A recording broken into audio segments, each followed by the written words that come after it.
Get your mama's racing stream.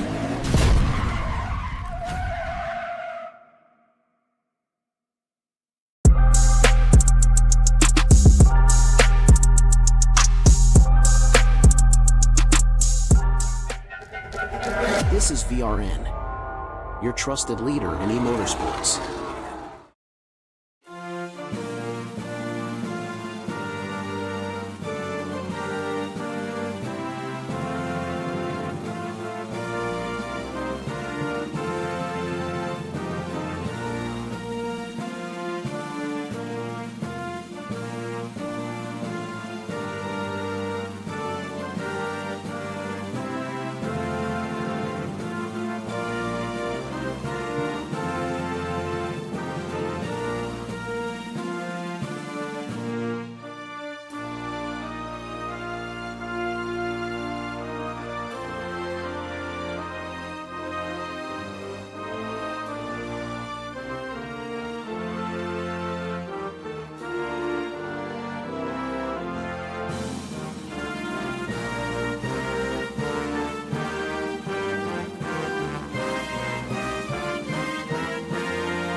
Hey, welcome Vigilante Nation to Sonoma Raceway for round 2 of the Vigilante Racing League Premiere Series.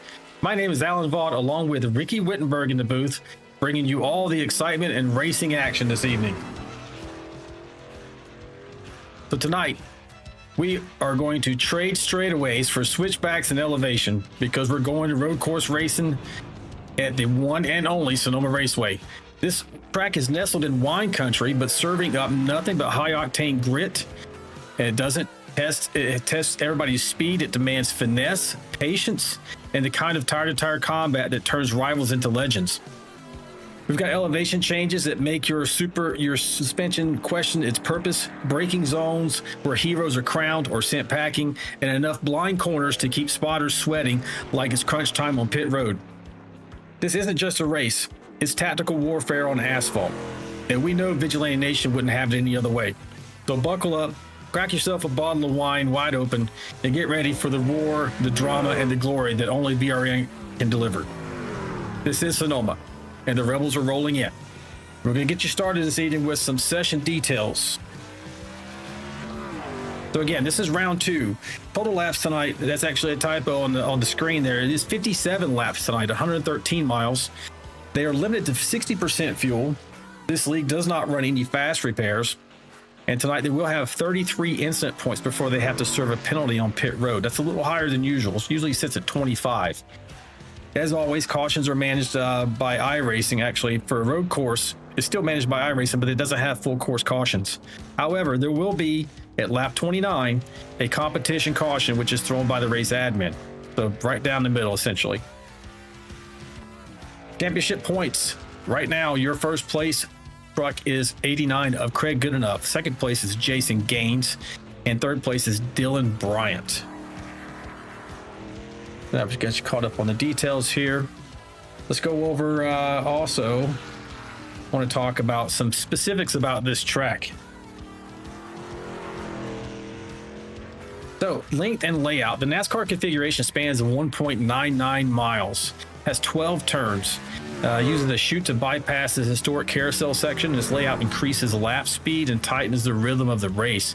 And one of the things about this place that's so difficult to manage and makes it technical is the elevation changes combined with these braking zones. There's over 160 feet of elevation from turns 3 alpha at the hilltop down to turns 10 as you descend, and it gives the track this kind of roller coaster feel for the drivers.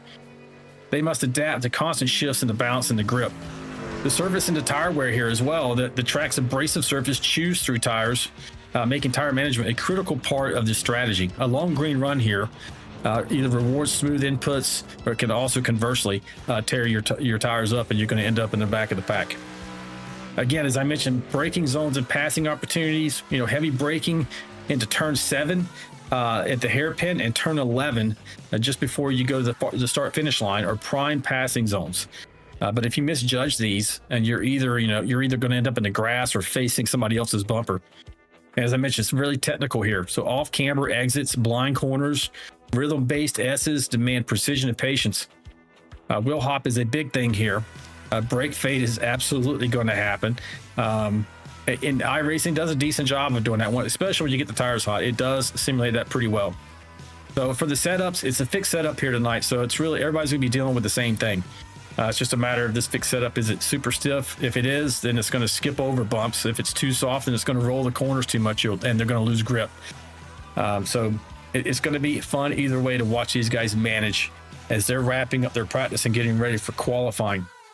A couple little kind of unique things here, Ricky, as we go into the qualifying session here, is that the track owners actually use sheep to manage the grass here in between the runoff areas. And additionally, another quirk is that the winners of these races actually sip from the Wine Country Champions Goblet in Victory Lane. So it's a road course racing with a California twist on it. That's why I mentioned earlier, maybe folks, since we're in wine country, should break open a bottle this evening. And before we get into the weather, Ricky, how are you feeling? I'm glad to be here watching this road course race. Glad we got a comp caution to spice it up at halfway and see what happens here tonight. It's going to be it's going to be a good race. If you look at the qualifying times, man, they are really tight with each other. So track position's key, and it's going to be tight racing and really hard to pass. Yeah, for sure. So I have the weather up here on the screen for folks. The air temp here tonight is 72 degrees Fahrenheit, but the track temp is 99 to 100, fluctuating a little bit. Humidity is at 53%, and we do have a pretty stiff breeze, 17 miles per hour out of the west, and clear skies. Now, additionally, we do have, and I want to kind of hit those real quick, we have cameras for you this evening, ladies and gentlemen. We have 9 driver cams. I'm actually going to pull some of these up so you can see who we have.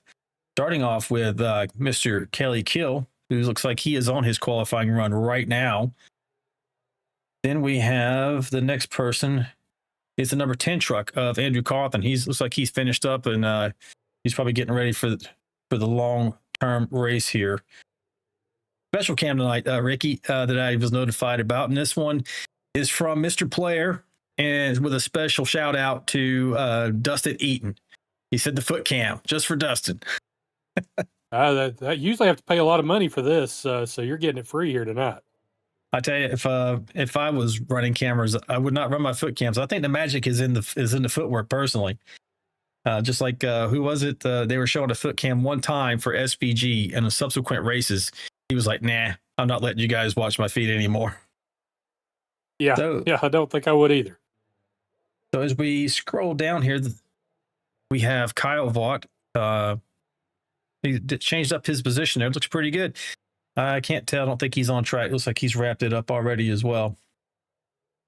The next person we have this evening is Mr. Mayberry. Has himself a little special sign there saying Colin Decker equals sandbagger. I'm about to dig into that and see what that's all about later on. Now we have, and we couldn't see this driver last time very well. Looks like he's changed up his lighting for us, Ricky, and Mr. Dixon in the 48 truck. Yeah, a little bit brighter than it was last week. We have the 53 truck of Jeremiah Burke. The next person, I think the final camera we have for you actually is going to be Mr. Greg Goodenough, last week's winner. So those are the cameras we have for you tonight as these drivers are making their final preparations for getting this race underway. And we'll see if we can get you a grid once it's available here. It don't look like anybody's on the track. It may not be official, but I believe we are where we are now. Yeah, it looks like you're going to have Mr. Eaton and the 14 truck on the pole at 117.60. Jonathan Osborne in second. Chris Gomes in third. Derek Welch fourth. Jeremiah Burke fifth. Craig Goodenough in sixth. And it looks like the 84 of Bittner is going to come home seventh. Jack Dixon in eighth. David Fight in ninth. And John McAdam in 10th. And we'll wait for the rest, Ricky, until we actually get the grid up. I'm just reading off the times right there. Make sure it doesn't change out on us. I don't think they're quite finished. We did have quite a long period for them to be able to qualify in 10 minutes. And there it goes right there. And it looks like our top 10 did not change. So, Ricky, you want to start with 11th there with Colin Decker? Yes, Colin Decker is going to start 11th. Tim Pope in 12th. Mike Adamson 13th. John McDonald 14th. Greg Klein 15th. That's three in a row. And George Rincon 16th. Andrew Player 17th. That's 5 drivers in a row that are great at road courses that I know of. And they're starting mid-pack. Scott Roney in 18th. Andrew Cawthon 19th. Mike Everidge in 20th. Yeah, 21st is going to be Kyle Vaught. 22nd, Kelly Kill. 23rd is Stoney Benfield. 24th is Dave Mayberry. 25th, Greg Dobson. 26th, Jason Gaines. 27th, Albert Anderson. 28th, Scott Milner. 29th, Kevin Hunt. 30th, John Gallagher. And our final truck tonight is 31st, Tom Barish. I have to wonder what Jason Gaines, if he may have had a connection issue or what. I think he missed qualifying. I don't believe there was any penalties from Chicago, so not being able to qualify. And Gaines was pretty fast in practice, so you'll have to see if he can come from the back. Yeah, we will. I mean, he's usually very fast, so let's see if we can get us a camera shot of where the field is now gridding up.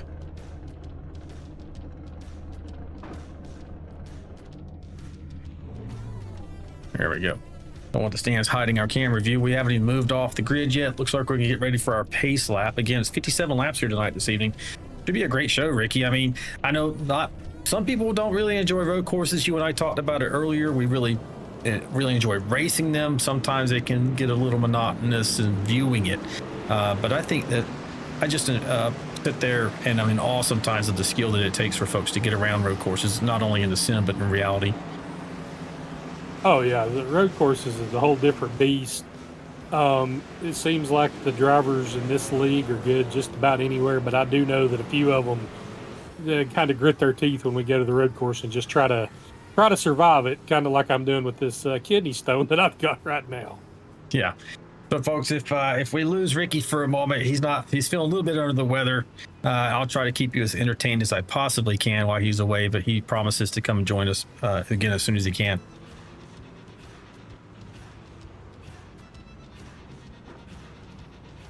All right, Ricky, looks like won't be too long here. We get down through the S's and everything, and we're going to be going to turn 11 and 12 and get this thing underway. You know, I think the most nervous I am on a road course is on a start and restart, because I don't like running side by side with people for a whole lap. It's just, there's something about trying to keep that pace and not running over anybody that scares the crap out of me. Yeah, for sure.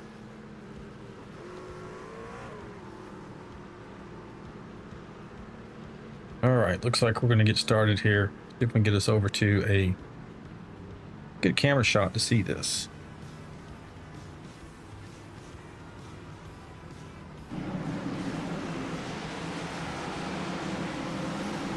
As they're making their way down to turn 11 before they go through 12 and hit the start finish line. Just turn 11 you're in right now.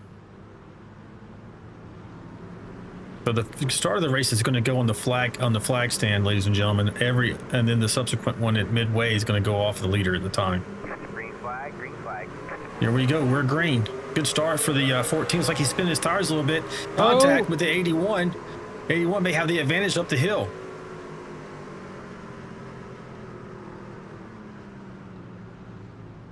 Oh, he's really drifting that truck. That is for the 14.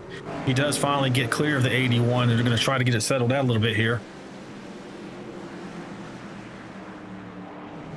As you can just see, look at how these trucks are getting through those first few corners on the cold tires. The temperature here is about 100 degrees on the track, but that's not really super high with cold tires, especially as they're making their way down to turn 5 now. Actually, make that 6. You see the leader going through 7. I'm just going to kind of call these out. 8 alpha, and then you're going through 9 here into 10 down to the really sharp turn at 11. Here's 10, excuse me, 9, and then 10 and 11. Some of these don't, in my mind, don't really count as corners as much as they do bends, Ricky. Yeah, they're not what you call a traditional corner. And I did notice here on the start, Kyle Vaught had a packet loss. I know he had some problems the other night. Started from the pits, came out, tried to make up some time, and wrecked himself, I believe, in turn 2. But he didn't hit anything, and he's going again. All right, well, hopefully it doesn't continue to be a problem for him as we're looking and watching the leader right now. Already out to a 1 second advantage over the second place truck of Jonathan Osborne. So, I mean, Dustin Eaton is one of the league's really highly talented road course racers. And you got to wonder, is he burning up his stuff here, or does he really know his pace should be to keep himself up front?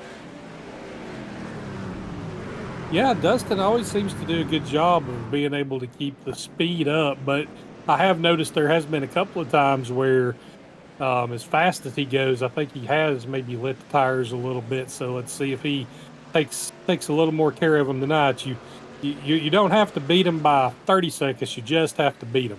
I think Dustin is smart enough to back it down if he feels his tires are going away. Yeah, for sure. Looks like he's building himself a comfortable lead right now. Well, just around a second, depending on what corner they're going into. So he may manage the gap from this point, or he may try to stretch it out.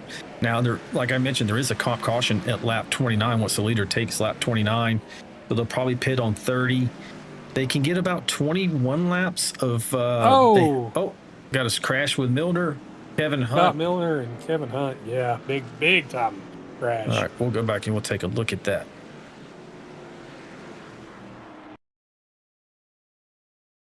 I was kind of keeping my steady camera there as they was going into the last turn, and he got off track right before and came back across the track and into Kevin. Here's Milner right there. Just Kevin had in the 434, he had nowhere to go. We'll take a look from the top of Kevin's truck. 434 here. 31 just gets off. Once you get off into that dirt right there in the grass, it's just, you're kind of along for the ride. He's trying to, just like he was trying to lock up his brakes, but really had nowhere to go. Yeah, just a tough break there. Get them back in the race, maybe. And it looks like, we've got another wreck. Gallagher just hit somebody. Albert Anderson had an off-road and crashed, and Gallagher ran into him. So we've had a couple of mishaps here in the first couple of laps. We're going to take a look at, we'll see if we can get a look at Anderson here.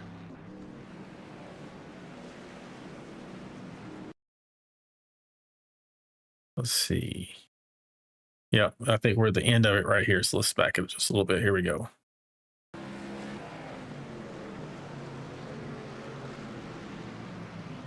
So Albert's going through, I want to say that's 5. Coming down to 6. Yeah, this is turn 6. Just misses. That's a really heavy braking zone. Tries to get back around, and yeah, it's just unfortunate. Yeah, I gotta tell Albert, you can't double fist turkey sandwiches on a road course. It might not work out so well. Not for sure. We do have some change up front a little bit. Craig Goodenough has now taken over second position, but he is 3.3 seconds behind your leader, the 14 of Dustin Eaton, and Osborne has fallen back to third. Jeremiah Burke has just blew his truck up into the wall hard. I believe he's done. Here we go. We'll take a look at that right here. Oh no, he just got loose and right into that tire barrier. And you see the smoke, that puff of smoke indicates, ladies and gentlemen, if we couldn't hear it on the onboard, that blown engine, so he probably has to tow right here. He does. So unfortunately for Jeremiah, even if he's able to repair that, it's going to be probably half an hour, I think at least, before he can get back on the track. It's going to end his evening. I think iRacing has made the blown engines unrepairable, so he's probably done for the night. Well, let's get a word with him and see what happened there. See if I can find him and pull him up into the booth. We have so many teams to dig through here. He's an all-star. He's an all-star.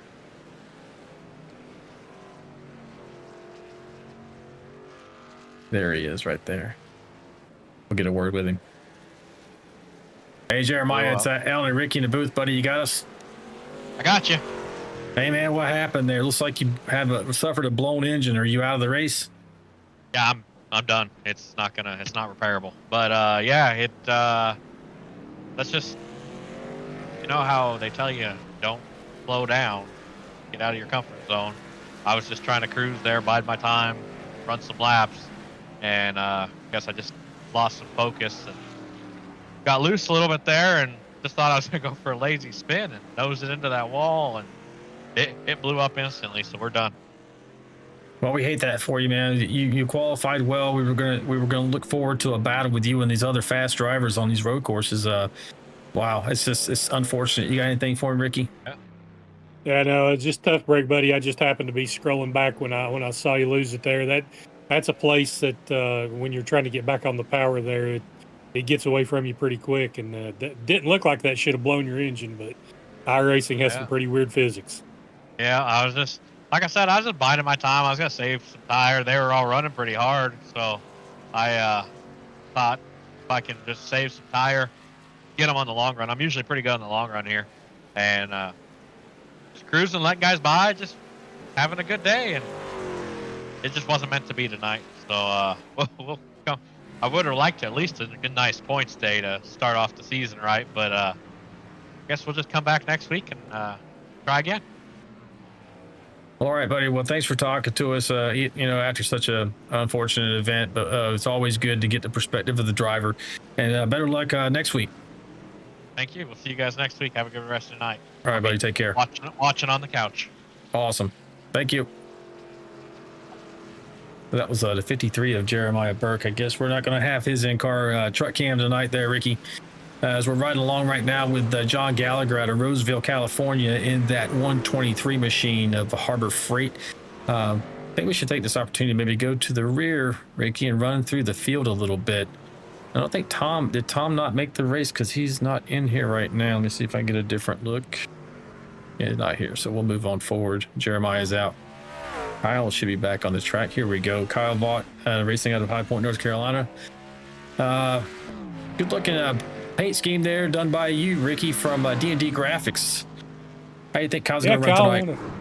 He wanted that Terry Labonte style, so I gave it a little bit of a ain't dead yet kicker on it. And right in front of him, Albert Anderson goes off track again. I think Kyle needs to try to survive this first stint and try to stay on the lead lap to regroup. It looks like he had some trouble with the connection. Maybe if he's got that situated, he can stay on the lead lap and make it a decent day. Yeah, for sure. Right now he is running in the 26th position. Let's get a look at actually his camera view here, which doesn't seem to be working. Is his camera? Oh, you know what? Because he ended up disconnecting. You said he disconnected as he started out, right? Yeah, he lost connection and he reconnected, so I must have messed his camera up. Yeah, actually, I think I can fix that, though, with one quick paste here. Let's see what we got. There we go. There, you got a good look at Kyle in there. We'll get the map out of his face. Looks pretty focused. Probably so, considering he got disconnected. I'm sure he's not happy about it, but he is happy that he got connected fast enough not to go a lap down.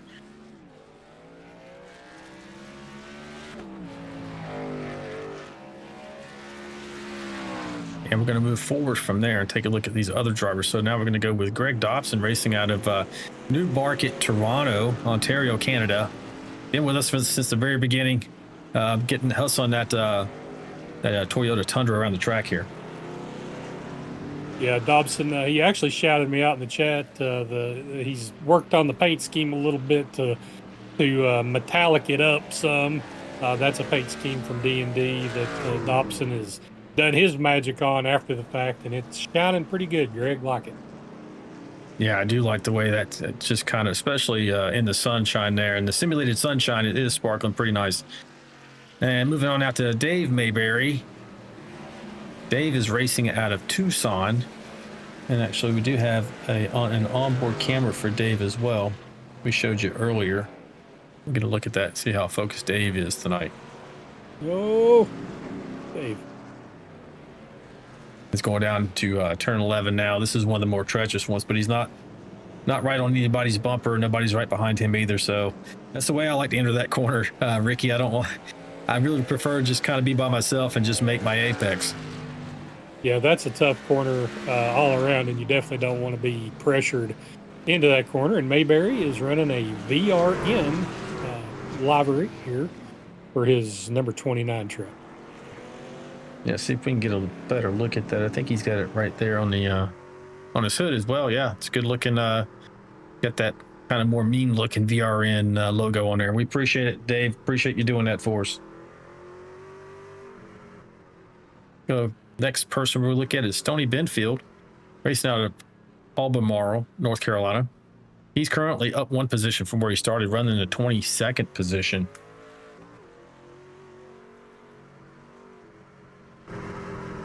Kind of get a look at what it looks like on the right side of the truck here as he makes his way down through the S's, coming up to turns 10 and 11 just before the start finish line.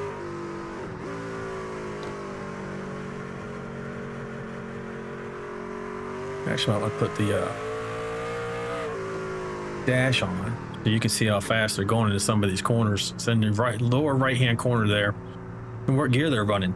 But he's going through second right through there. Some people like second, some people like first. We'll take you on around the track here as he's going through what's considered turn 12, which is more of a bend. Headed up to, going to hit the one. That's turn 1 up the hill here to the right. It's going to be turn 2. I'm just going to ride an entire lap with him here, Ricky, so folks know what we're talking about when we say these different turns. So this is 2. You see the elevation change. Your top of the hill kind of dip down. You hit 3 to the left and then 4 immediately. And this is the highest point or highest elevation they're at when they start going downhill. This next sharp turn is going to be turn 5. The second gear corner for Stoney, at least, going down, headed his way towards turn 6. This is a pretty difficult corner as well. If you don't hit it just right, you can do a lot of wheel hop and spin yourself out. We saw the 99 of America's driver Albert Anderson hit that one. So this is 7, 8, and 8 alpha, the S's that you're going through now. This is considered alpha. As you're coming back down, bending to the left here, that's considered turn 9. And then this bend to the right here, this is more of a bend 10. This is turn 10. At over 100 miles an hour. Let's see what he gets to. 121. From 121 down to, what's he going to hit here? 40. Like 42 was his lowest speed there as he goes through 11. And again, this slight bend to the left is considered turn 12. Like we had some more crashes back here. Ricky, let's go take a look. I think Scott Milner, and then another one by John Gallagher. Yeah, I saw Gallagher. He did. It wasn't a big deal. He kind of just popped the wall. We got Milner sitting here, going through the S's. Coming to, I think he had trouble with that one earlier too, didn't he? Where he kind of got off into the a little bit earlier into the dirt, just before he comes down to 11. That's not that bad. He should be okay there, folks. You said Gallagher was pretty much kind of the same. Looks like the exact same corner. Yeah, he just- Gallagher. there he He is. had minor contact. Just got into the dirt a little bit. Well, we Okay. got before we can't neglect the chat. We've got a lot of people in the chat. Alan. We got Taylor Provax out here tonight. John Porras, let's go number 16. Tim McAdam, Kathy Anderson, Brandon in the chat. Edith Anderson, I believe Albert Anderson Senior in the chat. Dylan Bryant, he's not feeling good, under the weather. He's watching us tonight. Hope you get better, buddy.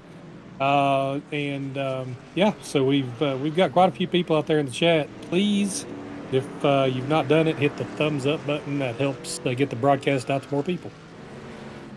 Yes, it does. And after the fact, if you guys want to make comments into the video, that helps with the algorithm as well. We appreciate anything that you can do for us in that regard. You guys make the difference here at VRN.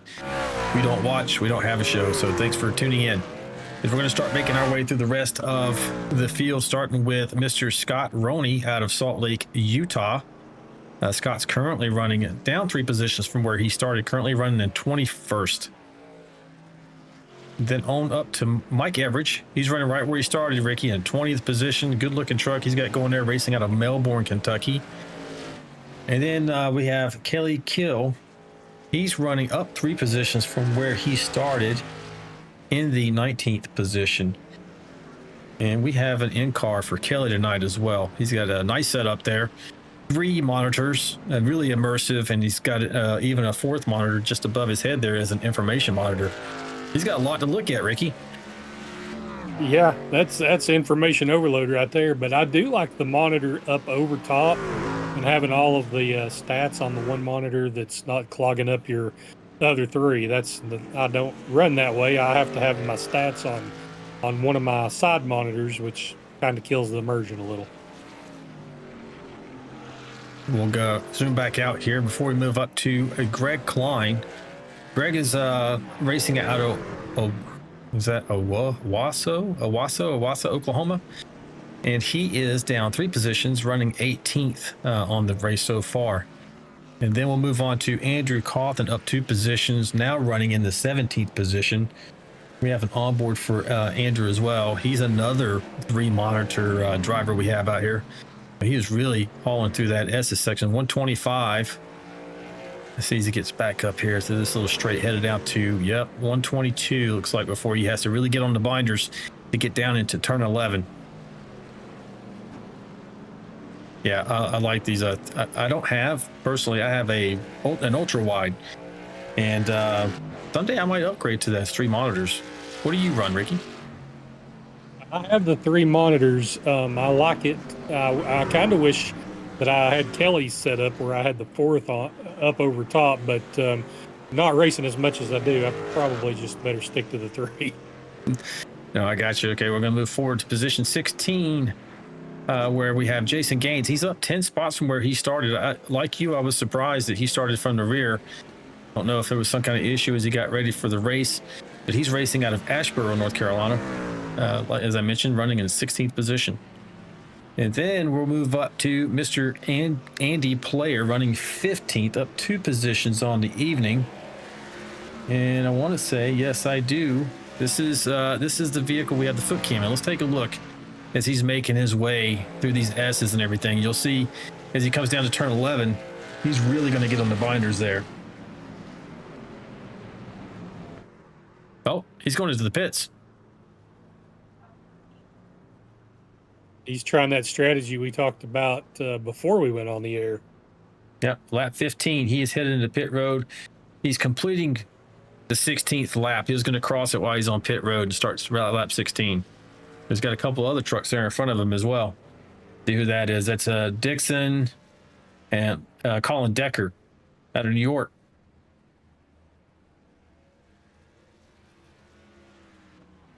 Okay, they're kind of messing up my through the field here, but that's okay. Let's see with Josh Bittner. He is still out on track right now, running down 8 positions and 15th from where he started. Greg Klein's up 1 position, running 14th. I mentioned him already. He got a couple spots while we were talking there. Andrew Cawthon, we mentioned already. Greg good enough. Now, he started, I thought, a little closer to the pointy end of the field there. Good enough. Eating. A bunch of these guys are pitted. That's what's going on. We're getting caught up in a pit cycle. Here we go. Yeah, because we got now in 38. Gones is running first with Osborne in second. So we're going to have to see how this cycles out because they are in the next, well, just over 10 laps. On lap 29, they're going to have that comp caution. On board with Eaton. He is now running in the 10th position. Kind of laps. Let's see, when did he go on the pit road? Dustin was on pit lane at 14, so he went in 2 laps ago. He's got 2 laps on his tires now. As you got others like Tim Pope is on pit lane, Sean McDonald, and Andrew Cawthon, Greg Klein, Chris Goins is now on pit lane. Jonathan Osborne has taken over the lead, and he is yet to pit. So the first 6 trucks, John McCaddle and George Rincon, Mike Adelson, Derek Welch, and David Fighton and Jonathan Osborne have not made their pit stops yet. And you got a few others kind of sprinkled throughout the field who have also not stopped, like Dave Mayberry, Stoney Benfield, John Gallagher. Yeah, these folks still haven't gone in yet. The one thing is the guys that haven't pitted, they're on an alternate strategy now, which I thought the alternate strategy was going to be pitting like some of these other guys have done, so I was wrong about that. But you got to see how long Osborne and this crew stays out because they're over 2.5 seconds a lap off their fast time, so they're bleeding lap time now. Yeah, it's not like they had enough fuel to stay out and make it to the stage break at lap 29, so I don't know what the thought process here. I think maybe it's to stay out as long as you can, pit, come back out, and then not pit at the stage break and just drive through until you have to pit again, and then maybe run it to the end. My mind can't come up that quick, but that's maybe what they're doing. Yeah, challenge for the lead right now. We got David Fight actually challenging the 81 as they head down into turn 5, headed to 6, and he actually accomplishes that pass there. Fight nor the 81 either have been on pit road yet, so that was a good, impressive looking pass there by Fight. Fight's always been really good at these road courses. Yeah, he has, and I know he took a little bit of time off. And I'm sure these guys are probably not thrilled to see him back on the road courses because he's got some speed always. And I don't know what happened, but I just noticed that Derek Welch is disconnected, so he must have had a terminal problem the last few laps. Let's see if we can take a look there, find out what happened to Derek. Yeah, I'm sure they're not happy to see the one truck back, especially these locations.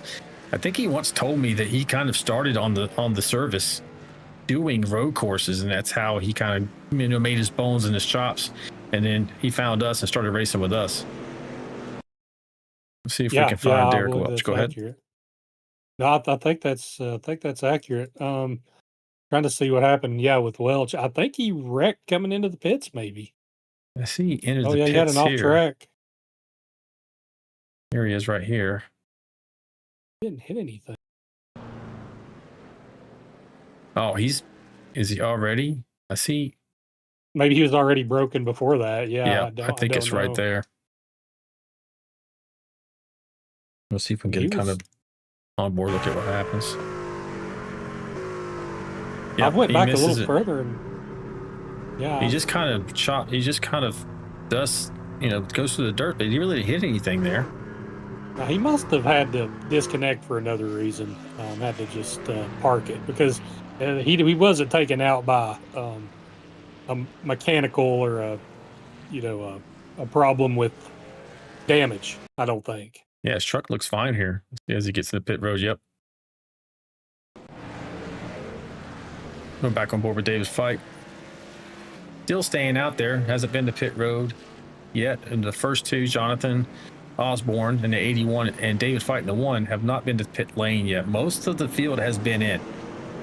You have, let's see, George Rincon running in the 5th position. He still has not hit pit lane either. Moving through the field. Mike Average has stayed out. Kind of on their teammates. George and Mike are. They're probably running a similar strategy. Then you have to go all the way back to 21st, and you find John Gallagher has not been on pit lane either. And it looks like everyone else, for the most part, has made their first pit stop. Yeah, it looks like we're down to Fight and Osborne is the two that's still out there. And now then you're back to Eaton in third, Craig Goodenough not far behind him in fourth.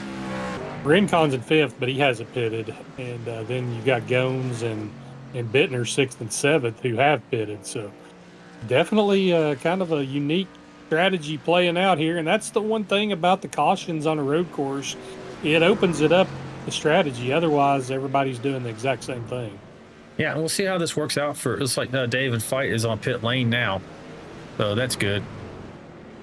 Going to go ahead and hit that. Now, maybe the strategy is that they fuel up here, and then during the caution, they're on pit lane for a lot less time because they have less fuel to take on board.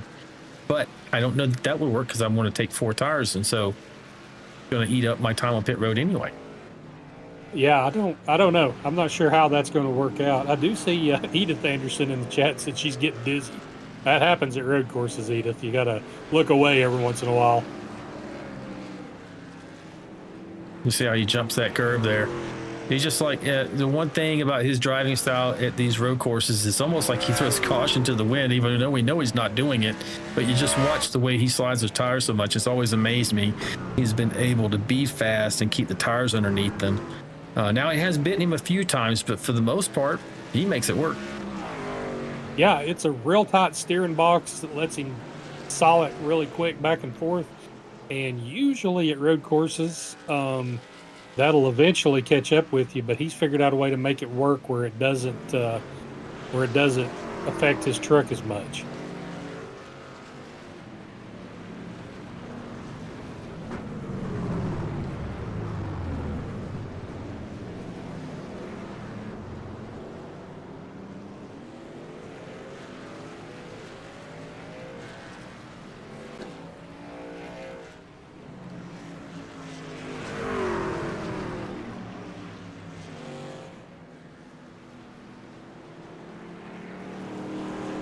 Something going on in the S's. Andrew Player yelled something about the S's.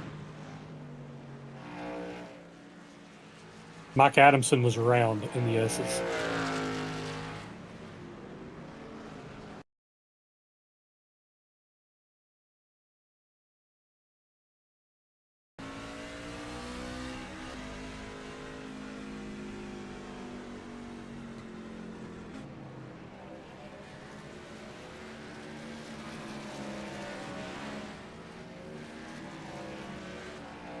And Alan, if you're talking, we can't hear you. I believe you may hit your button.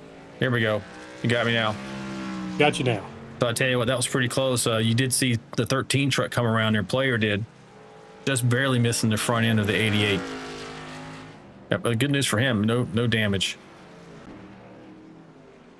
And Player's always really good about, I forget, I freak out because I'm trying not to wreck, but he hits the button a lot of times and calls out when there's wrecks going on. And I know he saved my bacon several times by calling out a wreck that I can't see yet. So we got Dustin Eaton has now assumed the lead from Jonathan Osborne, who's now on pit road. Craig Goodenough is in second. He's just making a, I don't think that was for, no, it's not for position right there with the 82 truck. Now, one thing we'll notice is Craig Goodenough, him and Eaton were on the same lap cycle. When you was going through the field the last time before they pitted, Goodenough had caught Eaton. And now, it looks like right now, he's 4 to 6/10 a lap faster. So I think on the long runs, if we get down to that, Craig Goodenough has long run speed, at least right now. Well, and taking a look at the data I have in front of me, he also has 2-lap fresher tires. No. Let me take a look. Hold on, I think I'm on the wrong one. No, they both went in on lap 14. I'm looking at the wrong category. Yep. In at the same time.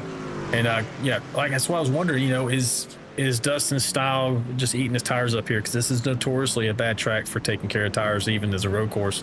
Some road courses you can kind of abuse them and it's okay, you know. I don't know about this place. It seems to really eat them up.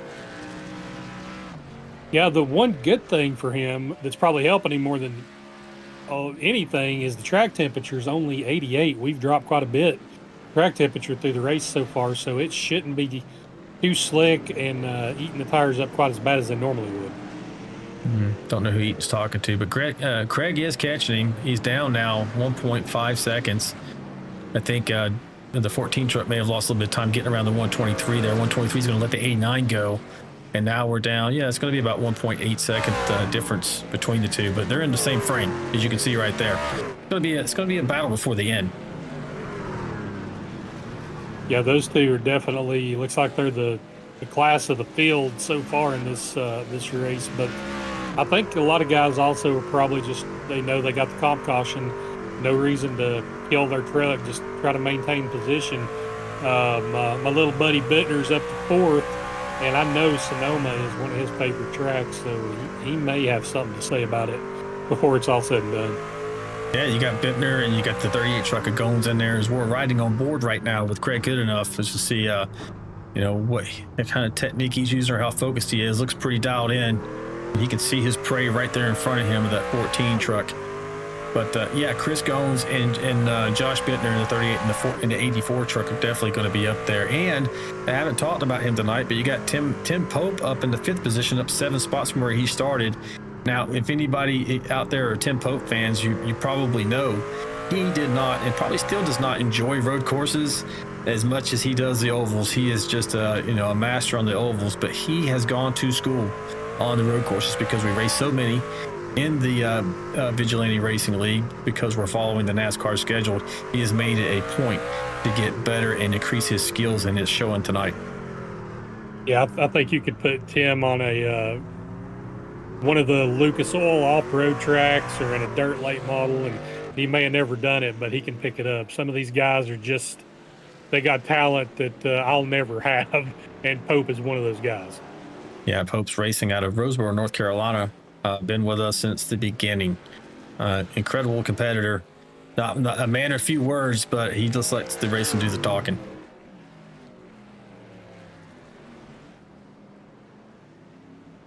Well, we should be we're on lap 24 now. In about 5 laps, we're going to see that competition caution. And we're going to see some action on that restart, I think, because folks, these drivers are going to know, hey, this is probably my chance right here. I got to take as many spots as I can in this restart, which may give us a lot of action there in turns 1 and 2 up the hill.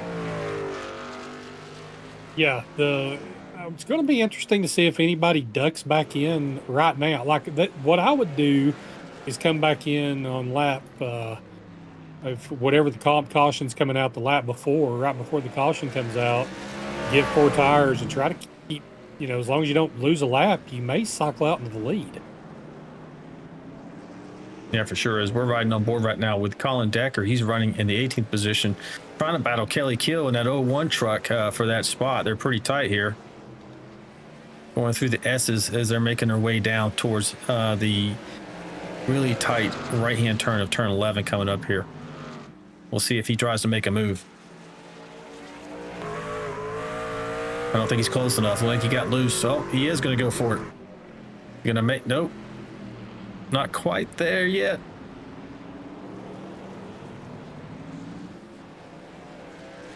I think Decker will learn. He's apparently pretty new to this thing. That was a distance back to try to make a dive, but he didn't hit Kelly or anything. But you got to figure out the breaking points, and he was just a little too far back to try to make that move. Yeah. Oh, and you can see Kelly is really loose. He's got his tires hot. That's not going to help him any. But he's probably. Even if maybe he's just showing his nose, Ricky, that hey, I'm here. Maybe get the 01 truck looking in his mirror and lose some focus there. Yeah, that's also possible. In the chat, we got Larry Dickerson said that he misses the league, but he doesn't miss road courses. And Dylan Bryant said that I'm the only one that uses my shifter at road courses and burping my throttle to downshift. The last few cams I see no one is using their shifter. So yeah, I know that I definitely don't use my clutch. And I don't have a shifter, but I don't even use my clutch at road courses. I actually auto blip it because I'm not talented enough to use the clutch. Yeah, and these modern trucks in NASCAR, along with the Xfinity cars and the Cup cars, they don't require you to actually clutch it. It's set up that way so you can just blip the throttle to be able to change gears. I mean, the 8 truck is just all over the 01. Now they got the leader driving at their backside. He gives way, let the 14 by, who's clearly the faster truck here. Making his way up the hill. We're at lap 27. So we got this and 2 more laps before we have that comp caution. Both leaders coming through. You see Craig as well. So I'm They're closing in on Gones for third. Right by, not too far behind them. There's a pretty good battle for third. Yeah, and they're right there. I mean, they're on top of each other, third and fourth. As I look back, Ricky, it looks like from 20th on back is down a lap already. So Mike Everidge, Tony Benfield, Dave Mayberry, Kyle, John Gallagher, Greg Dobson, Derek Welch is still disconnected. Yes, he's still disconnected. Oh, we got a spinner in turn 11. That's Greg Dobson. I think he just got in there too hot. Yeah, that could definitely happen in 11. And hopefully he didn't hit anything.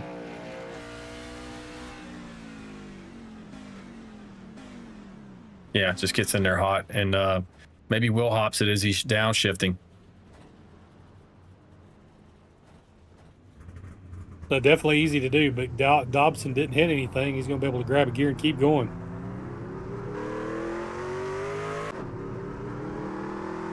All right, we'll get back up here and see what's going on with the leader. Stretch that lead out, not by very much. Looks like it's really razor thin now, actually. Good enough is caught it within a half second, right here at a half second. And once he comes around and hits the start finish line, that will be the start of the comp caution.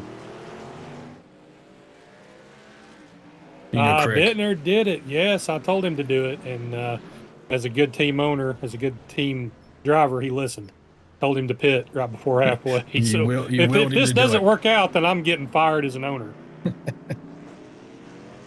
Coming down through the S's now. This is you're on board with the leader, Dustin Eaton. He's going to take the start and hit the start finish line, and we should see the comp caution directly after.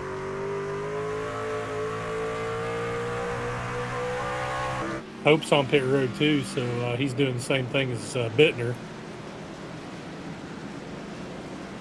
You know, Craig Goodenough would just love to make this pass before the start of the second half. Have the opportunity to launch on that restart, you know.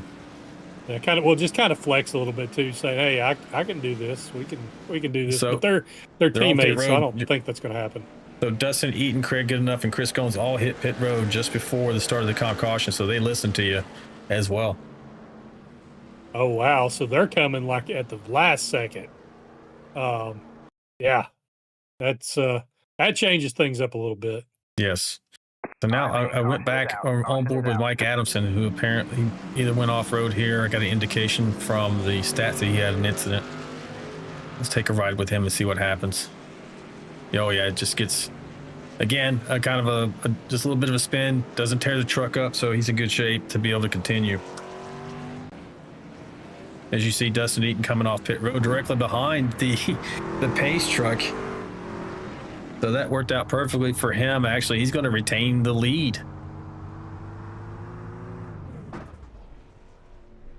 Yeah, now if this was real NASCAR, you know, you're not allowed to pit within 3 laps of the caution, but this is a little different, and they knew the comp caution was coming out then, so they actually just played the strategy as close as you can play it. They pitted coming to the comp caution. Yep, sure did. Well, let's see if we can get a word with your leader. He's already pitted. Good opportunity to talk to him. What do you think? Sounds good. Hey, Mr. Eaton. Mr. Eaton, it's Alan and Ricky in the booth, man. You got us? I got you, boys. What's going on? It's like you're out there in your playground, in your sandbox. How's it going for you? Oh man, you know I love this stuff, Jess. This is normally, well, I lost it last year because I burnt out the tires, and I'm doing my darndest to not do that this time. You know, me and Craig have been practicing our butt off, and I think it's showing pretty well, man. Yeah, you got your teammate right behind you. He was trying. I don't know if you were managing the gap there, or if he was tracking you down towards the end. We were talking about. I'm sure he would love to have gotten around you before that comp caution. Oh yeah, we're working together a little bit. You know, we're taking it easy, trying not to kill it too much. You know, we're talking and yeah, trying to make sure we have the best possible outcomes, whether it's him or me, and either or is good for me. So we'll see how it goes, man. He's definitely catching me on the long runs. I'll give him that. Anybody else out there got anything for you? Not. I don't want to sound too cocky, but not so far, really. I mean, I think we're pulling away. We're on a darn good strategy, and we're leading now to start the second half, and I think it's ours to lose, if you want me to be honest. Ricky, you got anything for our leader? Dustin, looks like you're doing what you always do on the road courses, and that was a good, smart move to pit right as the caution was getting ready to come out. I had a little strategy talk with my team and told them that might be a good idea, but it looks like some other people was onto that too. So good job for that. Oh, I'm giving 100% kudos to Player and Craig there. I actually got mad when the caution came out. I was like, what the hell? And then they're like, no, that's what you want to happen. And then, we're here. So I depend on them boys for that, and they did a good job this time. All right, Dustin. Well, thanks for talking to us in the middle of the heat of the battle, buddy, and good luck to you for the rest of the race. All right, boys. Talk to you later. Later. All right, the 14 truck there, Dustin Eaton out of Temple, Texas. He is your current leader. As we are probably, the lights are not out yet, but probably when we cross the start-finish line, we'll be one lap to green, most likely. And I got an indication that Scott Milner crashed here, Ricky. Let's go back and see what that was. Well, we got a minute. Going in, looks like turn 11.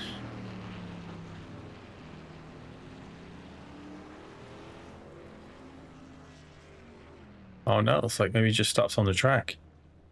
Maybe he had an emergency or something he had to do, went right back to the pits. Yeah, he's disconnected, so he's had some kind of an issue caused him to drop out. Who else you want to talk to tonight? Let's see. How about the 13 truck about his foot cam? There we go. Yeah, let's talk to Player. Yeah, let's do that. I think that'll be good. He's actually on. I don't see. He's up to 9th, it looks like, on my 9th or 10th, depending on which screen I'm looking at.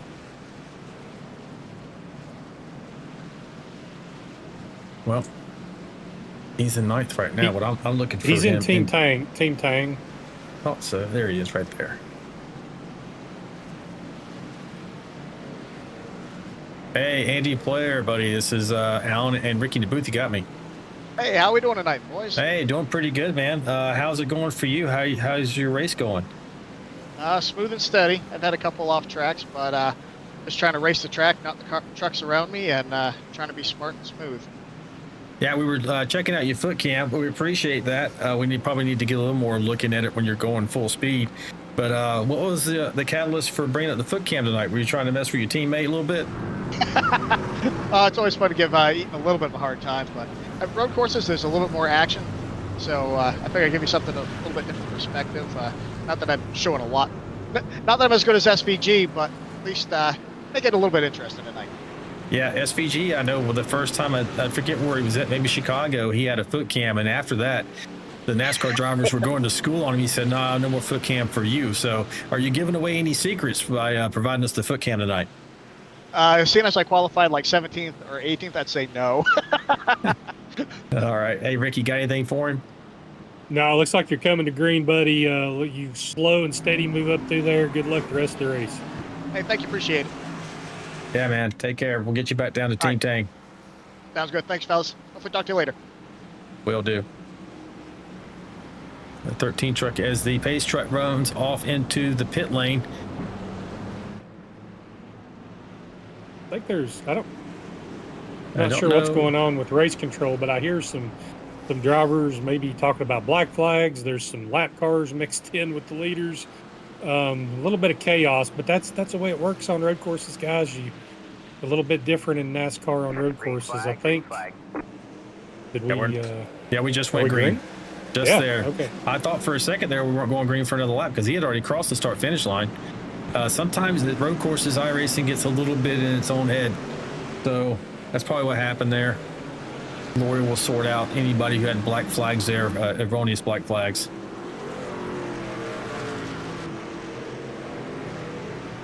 You know, so that Mayberry went off track on that restart. We'll take a look at that when we get a chance. He must have not went off too bad. He's still with the very back of the pack there. Truck looks like it's in good shape. Take a look here. He's in that blue truck, folks. Kind of small. Oh, okay, just a little bit of bumper tag there. He got turned into the dirt, and he's back on the track and underway. You can see him live on the right-hand side, and his truck is now live in the smaller window, making his way into turn 11. Actually, that's the leader, making his way into turn 11. And we'll go back to the main screen here and get back here and actually take a look through the field, see where your favorite driver may be running. It's like Albert Anderson may have retired for the evening. He's on pit lane. Racing out of Washington, D.C. He's in 28th, down one spot from where he started. Something must have happened there. Derek Welch. Yeah. Also out, as we mentioned previously. Yeah, go ahead. I was going to say Albert's not a big fan of the road courses, so don't surprise. Oh, Greg Dobson hard into the wall. That's going to leave a mark on that Phoenix truck. Quick look at that. This area here has been trouble tonight. Oh, and he just ends up catching it at the last second. He doesn't blow his engine there. He's got significant left front damage, though. Didn't blow the engine, but he's definitely his truck skewed out really bad. It's this is one of those things where lately it looks like it's been telling people they've got too much damage. So let's see if they can repair it or if Dobson is done for the night. I found Albert Anderson. He's in the chat. He says this turkey sandwich is delicious. Well, I was worried about him double fisting the turkey sandwiches on the track, but now he's safely on pit road and enjoying the festivities. Looks like Mike Evers just jumped to the pit lane, so let's see if he had an issue here. I think he's come. Oh yeah, still make his way through the S's. Oh, this is dangerous. This is the same thing that happened to the 53, exact same corner. And it looks like he blew his engine as well, so he's probably parking it for the evening. That's tough. I mean, a lot of the road course thing, even if you don't like road courses, and you're trying to do everything you can for points, just survive. Sometimes if you just survive, you're going to get a decent finish in a place like this. Yeah, for sure. Greg Dobson's in the chat now, sitting on pit lane. Said he got 9 minutes worth of repairs before he can get back out on the track. So that's what's happening with him. Let's go back. I'm on board with Kevin Hunt. He's racing out of Danville, Virginia. He's running in the 26th position, actually up 3 spots from where he started the evening. He should be able to catch and pass Greg Dobson, who's in 25th, sitting on pit lane. Then we'll move on forward to John Gallagher, running 24th, up 6 spots for the night.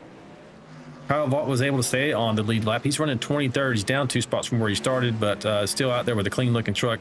Looking to make a pass there on the 01. Actually, 01 may be down a lap to him. I don't see him right here within the standings. So he's trying to chase him down. Oh, he is loose now, too, himself. Maybe I cursed him. Ended up brushing the right side of that truck. Maybe he got away with one there and didn't get any wheel damage, but now he's got hot tires going into 11. All right, let's go forward here. We already talked about Mike Evers. Now Stoney Benfield up 2 spots, running in 21st. You got Dave Mayberry. We mentioned him a little bit earlier. He's up 4 spots on the evening so far, running in 20th. Colin Decker, he's down 8 spots, running 19th right now. Racing out of New York. New to the Premiere Series this season. Mike Adams is down 5 spots. He's had a few events happen tonight, but he was able to keep the truck out of calamity and putting it into the wall or running into another driver. Kept the fenders on it, so he's able to continue on 18th position right now. And here's Kelly Kill running up 5 spots actually in 17th from where he started. Andy Cawthon, 10 truck running in 16th, up 3 spots. Mr. Scott Roney out of Salt Lake City, Utah. He's in 15th, up 3 spots overall for the night. And then we move up to the 47 truck of John McAdam. He's down 4 positions right now, so he started 10th, running to 14th at the moment. That group right there, Howland, there's about 7 or 8 of them that are right together, and they're having a pretty good race. Yeah, this looks really tight right here, and we'll get you a different angle. Take a look from top of Greg Klein's truck. Maybe go back one. Nope. I think the action is going to start happening up here in turn 2. You can see they're not very far from each other. You got Sean McDonald, Jason Gaines, Jack Dixon, George Rincon, all right there together. And those guys, and George Rincon in particular, you're never going to get an easy pass on that, man. If somebody goes off track there, who is that? That's going to be Dixon. Dixon. Duke's a hazard. He tried to cut that a little short. Hopefully, he wasn't on his incident limit too close. Get a look at these guys maybe from the chopper cam. They get to these high braking zones. It's opportunities for passes, also opportunities for calamity as well. So move on forward to Sean McDonald. I mentioned him just a minute ago in the 23 truck. He is up 2 spots from where he started, currently running 12th. Jack Dixon, you just saw him kind of run off-road. I don't know if he's trying to shake the dirt off his tires there, if he's still loose from heating them up. But he is down 3 spots from where he started overall, running 11th. Jason Gaines, good evening for him. I know he started back. He's like he's going for a pass there on George Rincon in turn 11. Getting pretty good angle on it. Let's see. I don't know if he's going to... No, I don't think he's going to make it by the turn, so he's going to have to hold up and try to set that up again later. I mentioned that George is such a hard pass. You're going to have to earn it. But Jason Gaines is up 16 positions for the evening, currently running 10th. George there, he's up 7 spots at 28 truck, running 9th position. Out of Cumming, Georgia now. So he updated that from last week because I was calling out California. Yeah, I knew he was in Georgia. I just couldn't remember what part. So now we're on board with Andy Player again out of Concord, New Hampshire. He's up 9 positions for the evening, running in 8th. We got Jonathan Osborne. He started towards the front of the field. He's still up there in his top 7 positions. He's down 5 from where he started. So he started the outside pole. Yeah, I don't know. Jonathan's really good at these tracks. Maybe he had a little bit of trouble we didn't catch. It put him back a little bit. He's running 17 seconds off the lead right now. Yeah, Chris Goins racing out of Charlotte, North Carolina. Chris is down 3 spots from where he started, running in 6th position. And looks like he's 14 seconds, almost 15 out from the lead here.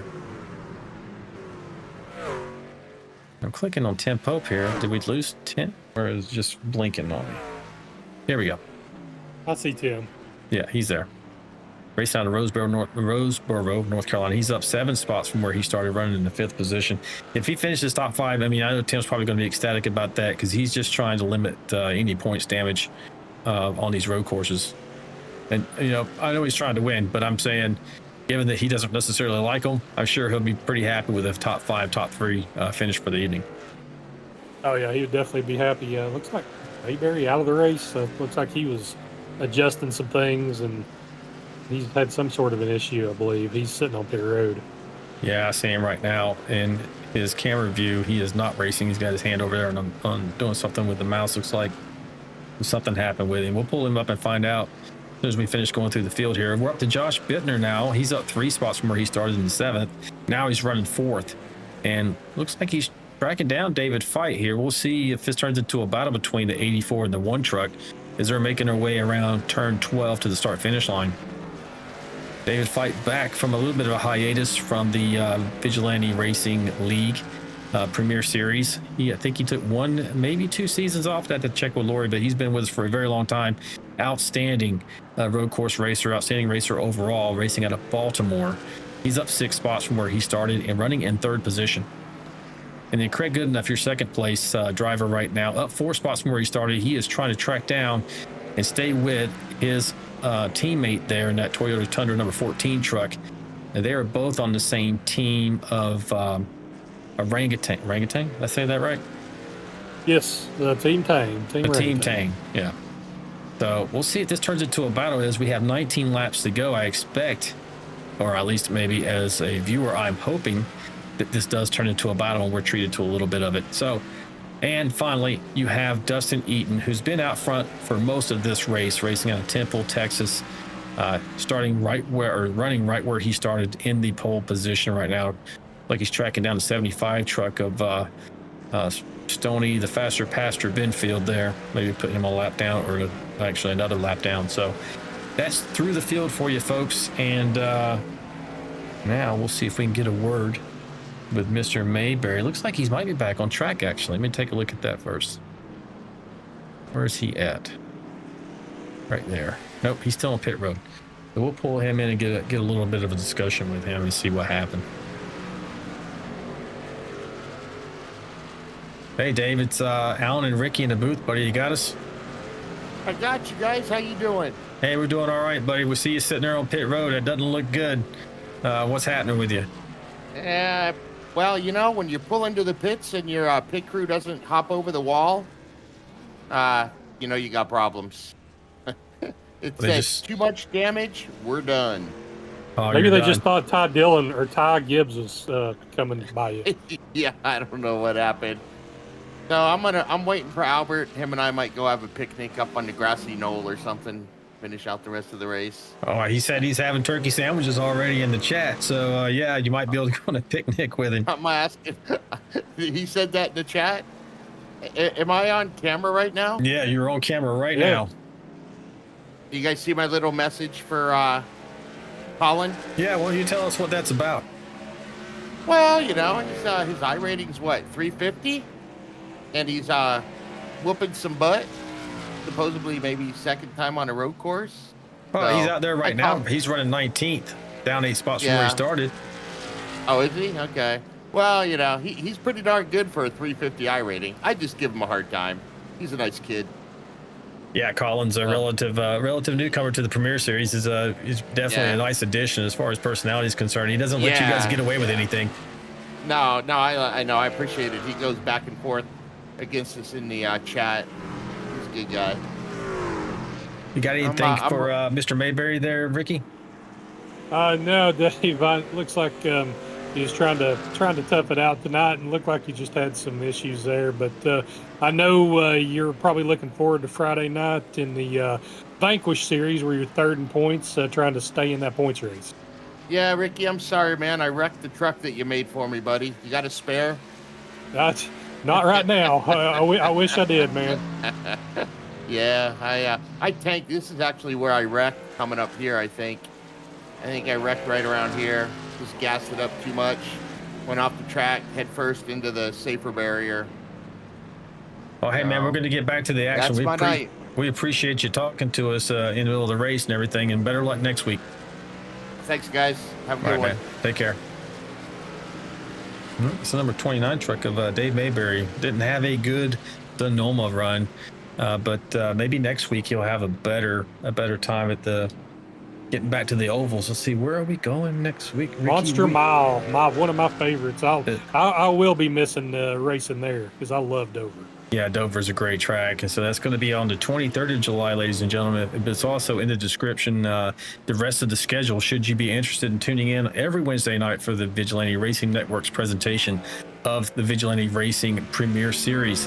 So we got Dover coming up in a week, and then 2 weeks from now, Indianapolis Motor Speedway back to the oval. I'm sure you, I don't know about you, but I really enjoyed racing there. Oh, yeah, the oval is one of my favorite tracks ever. I raced pole position back on the Atari, so that's been a while. But my very first PC game was Indy 500 on the PC, and I raced that just over and over and over because that's the only track they had. And I just love Indianapolis, the oval, and that'll be a good race when we go there. It's such a technical track. Every turn's different, and you've got to hit it's almost like a road course where you have to hit your marks every corner. Yeah, for sure. As while we were talking there, Ricky, Craig Goodenough and Dustin Eaton hit pit lane for their last stop with 15 to go, and Josh Bittner inherits the lead.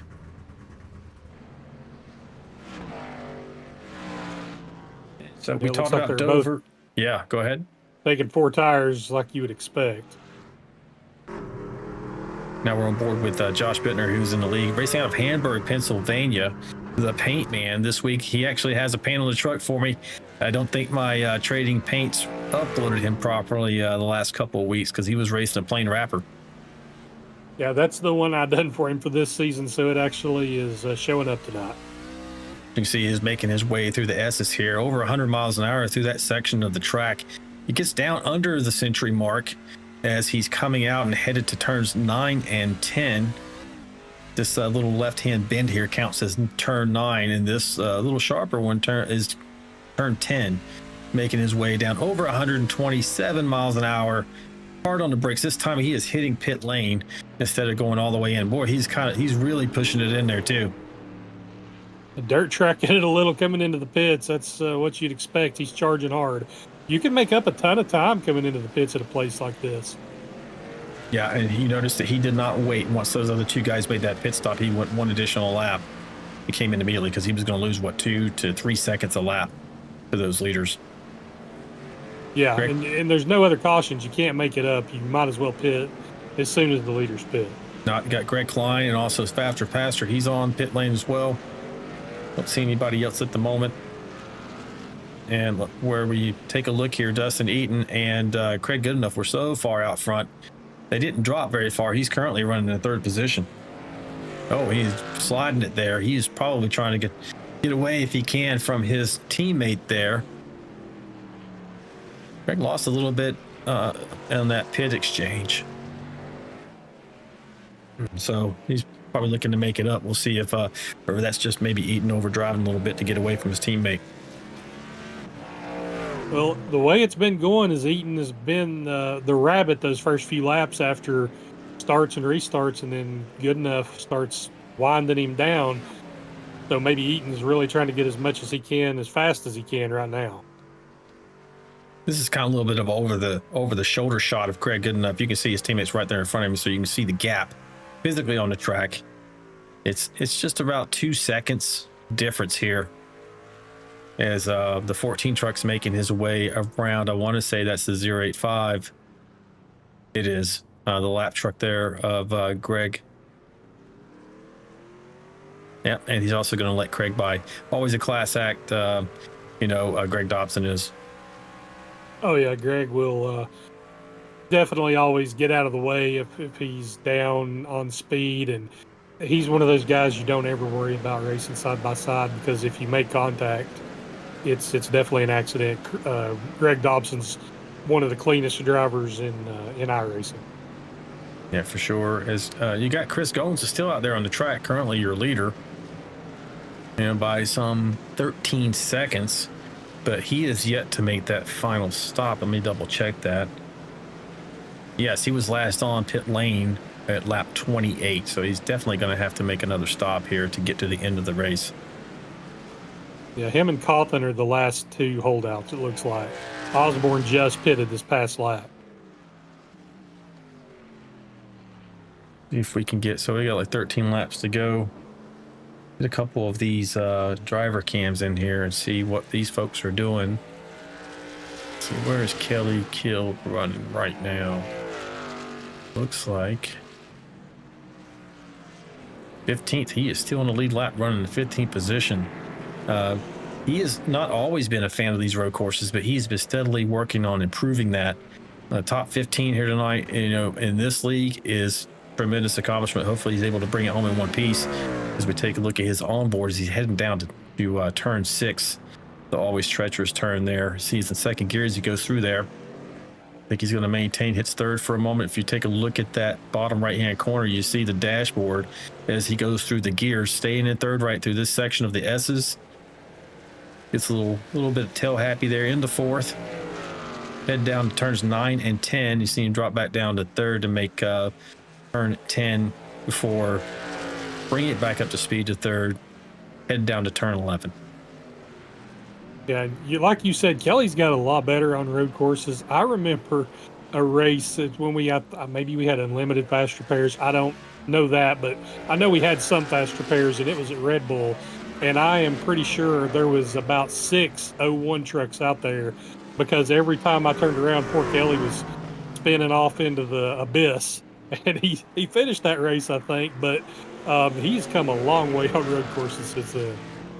Yeah, right now I'm riding on board with John McAdam, that 47 truck. He's got some pretty good nose damage there, but these road courses, the aero's not as important.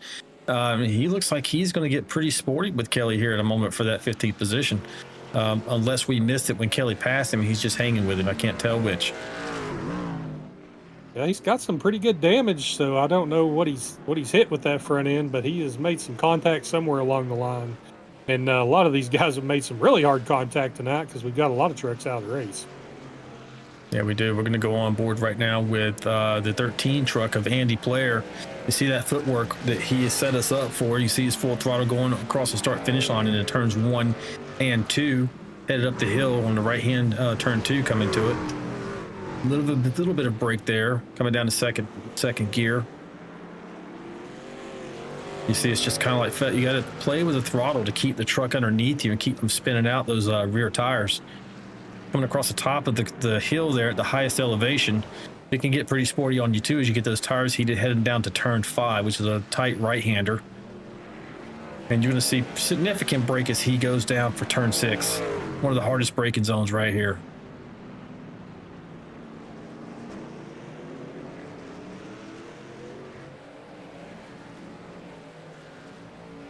I mean, it does look like we're going to come down to Eaton and Craig Goodenough unless something happens for the win. But I'm looking back for the final podium spot, and you've got Fiat Bittner and Tim Pope all right together. So that's going to be a good battle for the third and final podium spot, I believe.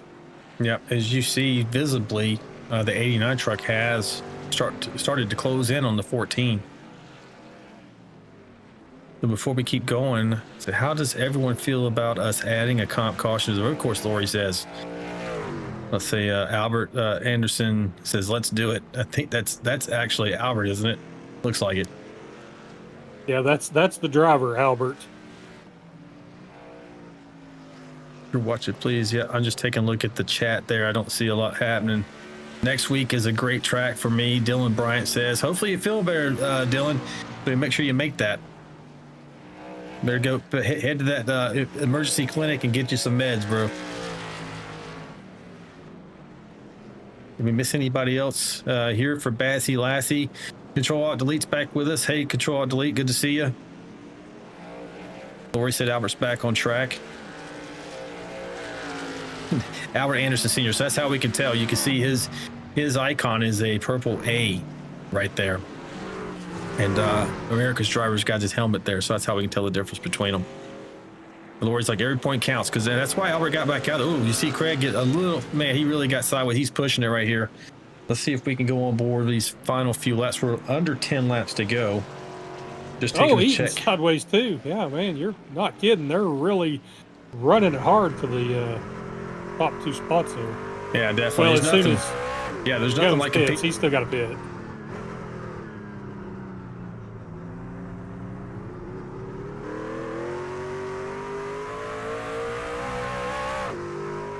Sometimes you race your teammate harder than anybody else, you know. Oh, most definitely.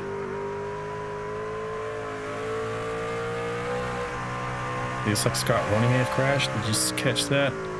So we'll watch these guys go down to turn 11, and we'll go take a look. Did not. Albert's back in the pits. Getting really tight. This should be a good battle. We got 8 laps to go. That's more than enough. You see both of them in the 14 is even. He's spinning his tires off 11. Let's go take a look and see what happened to Scott Roney. Oh, turn 11. Hopefully, this is probably Calamity Corner.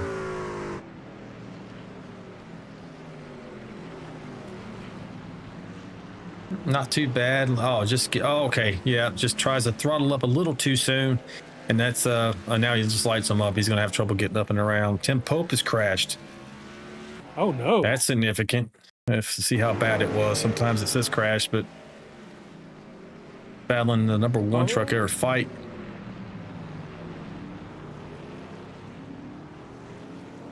Glancing blow. Oh, no. Oh, and he got Bittner.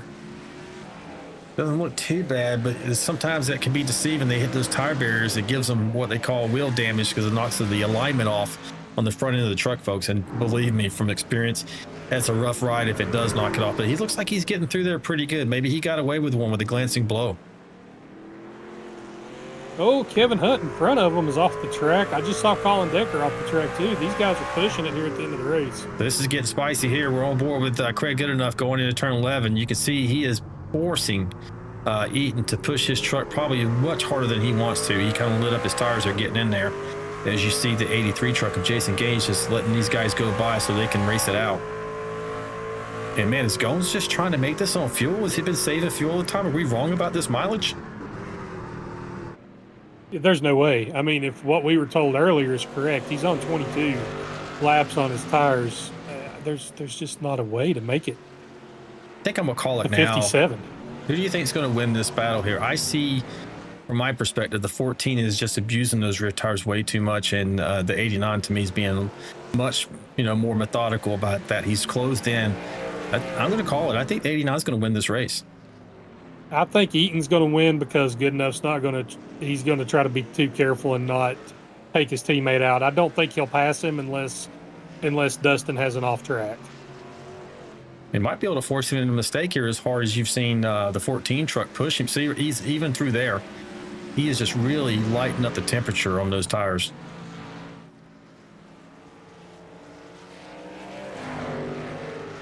They're headed down into turn 1. Excuse me, turn 11. Jones is on the pit. He's in the pits. He's in the pits. All right, so that's, you see how he's leaving tread, as you notice, as he's coming out of turn 11. I mean, he's there. It's just a matter, like you said, how much is he going to push it for the win? He has 6 laps to get it done. He may find the opening he's looking for, but I don't think he's just going to force anything. So if Dustin doesn't make a mistake, it's going to be hard for Craig to pass him.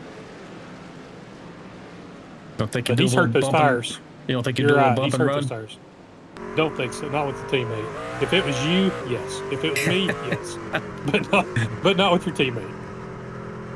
Oh no! I thought you were saying if it was me with a teammate, would I do it? I agree. I would do it. Oh yeah, I would do it. Well, just a little nudge. Just a little nudge. I'm not upfront enough for this to go through my head much, but yeah, I think if it was for a win and it was just a tap, I probably would do it. Yeah, I would not want them to wreck at all. I would be very careful about that. But if it came down to it and I had the chance just to give a little nudge and take the spot, I would. Yeah, Control Alt Delete thinks the 89's going to get him too, Alan, so there's a couple on your side. I mean, I think he's just keeping his powder dry, waiting for that moment towards the last few laps there. I don't know that he's really going to push the issue other than keeping the pressure on the 14 and having him continue to light those rear tires up. Yeah. I mean, he's going to keep the pressure on him, and if Dustin messes up, Craig will definitely pounce. And folks, we're going to stay with this battle for the most part to the end here because this is for the win, and it's pretty tight. It's getting spicy. Even Craig's kind of like he's sliding his rear tires coming out of turn 2 there. But we've gone through the field a couple of times, so we're going to stay with this to the end unless they start to get separation between the two of them. Well, this may have worked out pretty well for Chris Gones, actually. He somehow has pitted, and he's come back out in third. Oh, God, I just jinxed him. He wrecked. Oh. Yeah, it went off track. Take a quick look. He didn't hit anything. He did wreck. Oh, cold tires. Oh, no. He was pushing for everything he had to try and make up that difference on the fresher tires. But Chris, buddy, I am very sorry about that announcer's curse. It was real. We're back on board. Second place, first place right in front of him. See how much he's going to push it out of the corner there. He doesn't get really sideways there.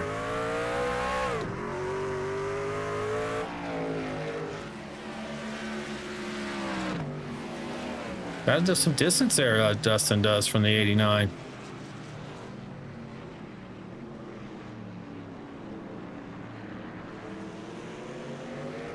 No, I mean, yeah, I'm looking ahead to see if they're going to get any traffic. They may. Whoa, man, McAdam almost bought it. I was trying to see him, Kelly, and Kyle Vaught. It's up ahead of these leaders. I don't know if they'll catch them before the end of the race. Let's take a look from the blimp cam. Don't see anybody really there. As you can see, Craig is right there. Just don't know how much he's got left in the tank.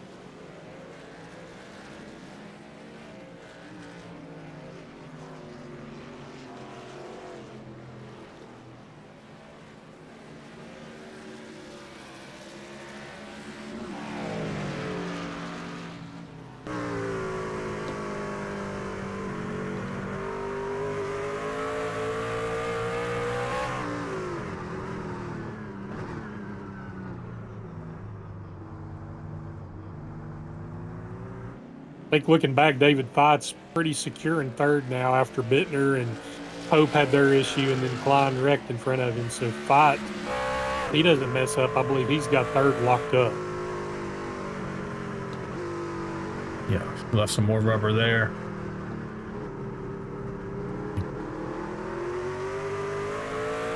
Let's go on board and take a look at Craig.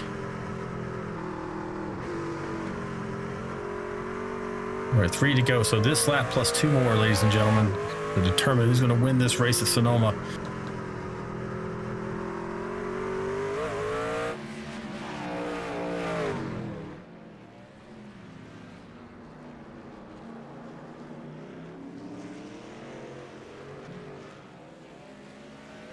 You see him gritting his teeth there. He's definitely into this. I don't know if he maybe got a little more curb than he wanted to there. I don't think he's blinked. He is locked in. You see he's kind of getting that rattle from his direct drive wheel there, moving his camera even. Now, that is a ton of force feedback. It's got to be a workout for him with that much force feedback. Yep, for sure. He's just right there. We're coming to 2 to go here.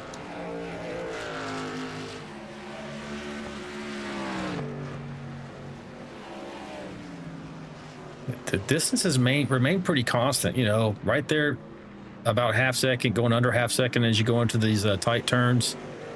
Again, just over half a second as they get back up to speed. I don't know if he's got enough to get him or not.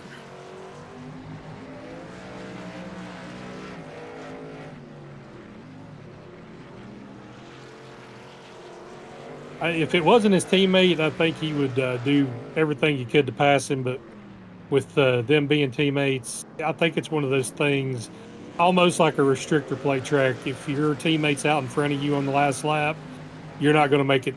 You're not going to dive for the pass. You're going to just ride. So I think it was just coming down to whoever was in front. As we're looking on now, so I'm just taking a look on the chat there. You got Dave Mayberry in there. Albert, I heard you got some extra turkey sandwiches. Where are you at, buddy? Let's go sit on the grassy knoll and relax. As we're watching him go down into turn 11. Again, we're coming to the white flag should be here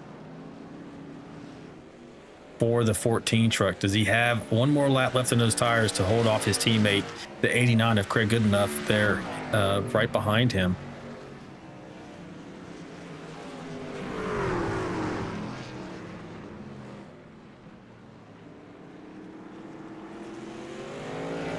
This is it, folks. This is it. See, what do we have?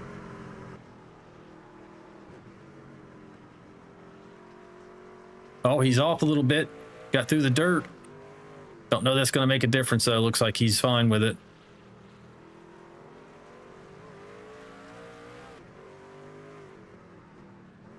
There are some trucks right in front of them that could accidentally cause an issue. They are side by side, too. On the roof cam here with Craig, making their way through the S's. I don't know at this point. He's kind of seems a little far back. He's at point almost a second back. Maybe he used up his stuff just trying to stay with the 14. I think he's conceded. I believe he's just content to ride in second. Yeah, maybe he decided to back off a little bit so he doesn't take out his teammate in this last turn by accident. So a little bit anticlimactic. I was looking for a battle here. It's going to be your 14 truck winning at Sonoma here in wine country. And we will get a discussion with him as he crosses the start-finish line for this win. Craig looks pretty happy there looking at his cam. I guess as a team, they certainly would be happy about the result of this race. Yeah, running 1-2 and just spanking the field, I'd be pretty happy about that too. Good job for Dustin Eaton, basically going wire to wire. Yeah, you got David Fight. He's about 22 seconds. So both of these drivers beat the entire field by 22 seconds. And that's after a competition caution at halfway. If they hadn't had that, they might have beat them by 42 seconds. Yeah. Why don't you take a check on the chat real quick while I'm setting up for these driver interviews? Yeah, we have the Control Alt Delete was giving some commentary there. David Mayberry, Craig and Dustin was going at it there. Lori made the right call. She said she didn't see the 89 passing the 14 with them being teammates. She was right, and she said she's very happy to have David Fight back. So are we. Fight's a great competitor in VRL, and he's real fierce on the road courses. And Control Alt Delete, fantastic last couple of laps. Thank you, buddy.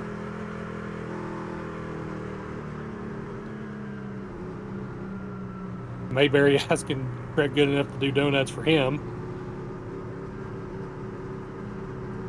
Was he? We'll get set up for this real quick. All right, we're going to go to an alternate screen for a moment, folks, so we can get set up for this as Lori's getting them up into the interview booth for us to talk to them. But your top three are going to be Dustin Eaton, Craig Goodenough, and David Fight. Before we end, we'll let you know where your favorite driver came in at. But for right now, we will get these guys set up and ready to go. There was a little firework on the last lap, Alan, I'll say. Looks like George Rincon and Jack Dixon fighting for 9th and 10th. George gets into Jack coming through turn 11. They kind of got hung together, and then Greg Klein just finishes Jack off, and Jack has to try to grab a gear, and it cost him a top 10, and he squeaked home 11th. So there was a little bit of fireworks there on the last lap. We'll see what kind of chat we get afterwards in the Discord. Right. Well, the only reason I looked at it because I saw a comment from Jack in the iRacing chat, so I knew something must have happened. So I went back to see what was going on. Yeah, for sure. And before we go to the interviews, folks still out there in the chat, if you haven't liked and subscribed, please make sure you do that. It really helps us out here and highlights this league tremendously. It's like Control Alt Delete just said, great race to everyone. And we're going to do our first interview with Mr. David Fight, coming home third in the number 1 truck there. Let's pull him into the booth. Hey, David, it's Alan and Ricky in the booth, buddy. You got me. Yeah, I got you. How you doing? You're doing great, buddy. You came home third tonight. How you feeling about that finish? I'm happy about it. Happy. One of my favorite tracks, so. Definitely a good one to come back home to, right? Oh, yeah, absolutely. Yeah. So you got anything for our third place finisher there, Ricky? Yeah, David, just good to have you back in the league, buddy. I know you're always tough on the road courses, and I remember you being really good at Sonoma. Did anything surprise you tonight, or was that kind of what you expected to kind of run up there in that top 3 to 5? Yeah, it was pretty much what I expected. I expected to actually lose power tonight. I had a really bad storm just come through right where we're qualifying, so I'm really surprised that I didn't lose power or internet. Well, we're glad you didn't, man. Hey, David, did you think you had anything for those front 2 runners at some point? And if so, what did you need to get up to them? Did you have something that happened to you? I was trying to play a little pit strategy with them, but it didn't seem to really work out. I mean, I got up, right behind them at the restart after the break, but I guess they just had fresher tires than I did. But it's a gamble. But I'll take a top 3. Oh yeah, absolutely. And we were talking about how you took a little bit of a hiatus from us, and then now you're back. But you've always had this prowess for the road courses, and from the time that we first had you come into the league, and so we kind of expected you might have an opportunity to get up there and mix it up with those 2 guys. That's why I was wondering if you had something happen, somebody kind of maybe bumped into somebody or something that kind of put you behind the 8 ball. No, not really. I did get into the Pope a little bit. I went off track and he tried to pass me, and I apologize to him for that, but it wasn't intentional. But oh yeah, we caught that in turn 11 on the broadcast. You got a little bit of a nudge, and yeah, I saw that. Yeah, I was just trying to gain the spot back and not lose the position, but I hate when that happens. I don't know what happened behind me, but no, well, hey, yeah. We really appreciate you talking with us this evening. Before we let you go, do you have any shout outs for teams, fans, or family? Just give a shout out to my girlfriend Sarah Decker, and my daughter Mary. I think they watch sometimes. So And to all you guys, everybody in the league, you and Laurie, appreciate you guys. One of the best leagues I've ever been in. Hands down. We appreciate it, buddy, and we're looking forward. You looking forward to Dover next week? I don't know yet. You don't know yet. That's it. That's like a toss up. I'm not. Okay. Well, hey, thanks for talking with us, and congratulations again on the podium finish. And we'll see you next week. Yep. All right, man. Have a good night. All right, out here. All right, it's your third place finisher, the number 1 truck of David Fight, and we're going to now move on to your second place finisher, which is Craig Goodenough. As soon as I get his information here up on the screen for you, we'll get a discussion with him. Might even pull him up on his camera view. Hey, Craig, it's Alan and Ricky in the booth, buddy. You got me. Yeah, we got you, man. Loud and clear. Hey, so I picked you to win this, man, but Ricky was like, "No, he's not gonna bump into a teammate and everything." I want to know where your killer instincts at, man. Why didn't you show your war face? So I thought about it. I had the pace, but Ian's taught me everything he's known. I would be zero of a road course racer without him. So I was like, you know what? I'm just gonna play the gatekeeper back here and just run along. And my goal is as long as I could see him out the windshield, I was content. I was gonna be calling out in junior tonight, because there was a point where he could run away, because he can just turn it up at any point. He didn't tell me everything, I don't think. So I was just being Kyle Mountain Jr. Kyle Naughton Jr. Yeah, or you're just sitting back there following the SVG. Is that what you felt like? That's what it felt like, for sure. Well, hey, man, Ricky, what do you have for our second place finisher? Hey, buddy, good run tonight. Figured it was going to be, you was going to be up front. I had you for the win early. Thought you was going to go 2 for 2, but once I saw you get behind Dustin there and was following him, I thought you probably wasn't going to push it too hard and cause a wreck. I do want to know, did you have maybe better long run speed? It's like Dustin would take off on those starts and restarts, and then you'd run him down. But was he just pacing himself, or did you just have a little better long run speed? Yeah, you nailed it. I had a little better long run speed than him. He could just rip away. I mean, he ran a few 16.9s, and I was like, holy cow, I've never even been in the 16s on this thing.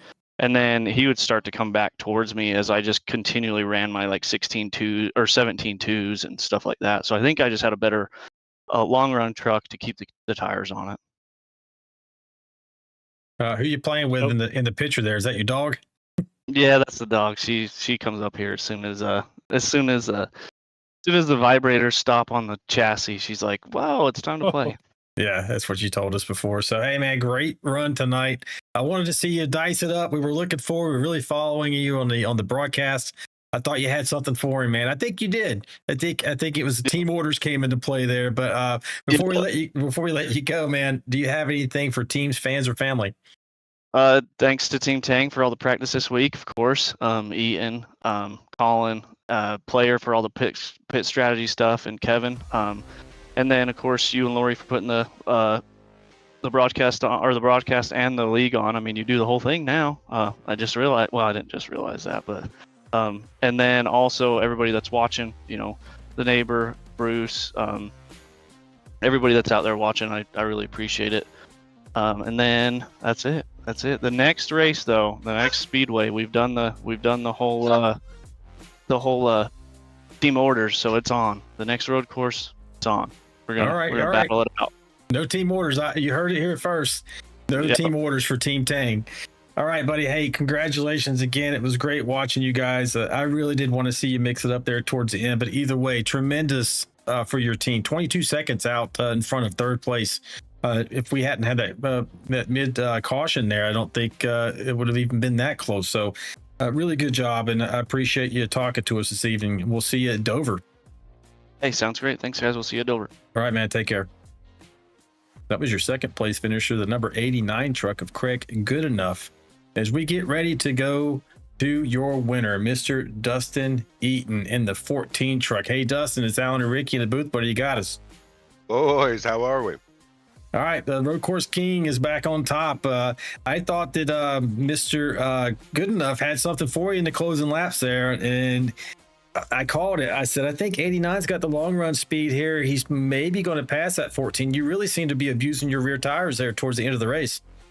Oh yeah, man. I definitely think he cut me a break in some spots, and I was kind of gauging it. He was catching me in the uphill portions and a little, a couple different spots, but then I'd pull away in a couple different spots, and man, it was just we practiced hard together, man. If I didn't get it, either one of us deserved it, man. So I wouldn't have been mad either way. He did a hell of a job prepping for this. He's always had the long speed run on the tires, so that didn't surprise me at all. And I'm just glad we could pull off the top too, and by a pretty significant margin is what I heard, and so that's pretty exciting. And repping the good old Team Tang pretty well tonight, man.